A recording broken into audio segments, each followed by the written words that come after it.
One of the biggest problems people have with the use of AI art outside of the use of AI art itself is the deceptive nature that a lot of AI art users kind of deploy here. So I've been having this conversation recently about AI, and it's really become such a nuanced and polarizing conversation that it has to be talked about.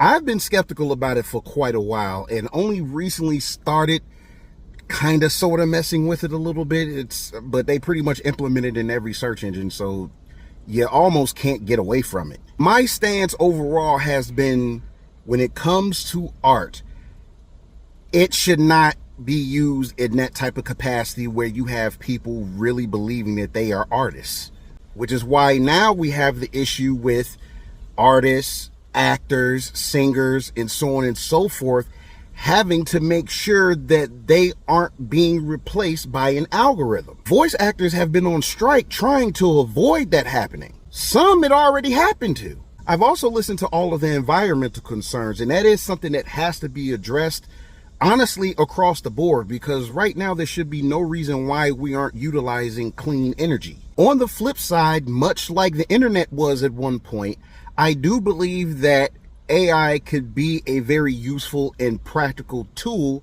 if used in the right capacity. Because now we have to distinguish when it's being used as a useful tool rather than a crutch. Because when it comes down to it, it's still not 100% accurate, which is why you have a lot of people making a lot of wrong assumptions. Another issue that we run into this is the legislation not catching up to the technological advances. They're still behind the curve when it comes to the internet, let alone AI. I 100% understand the apprehension when it comes to this because honestly, it's run rampant.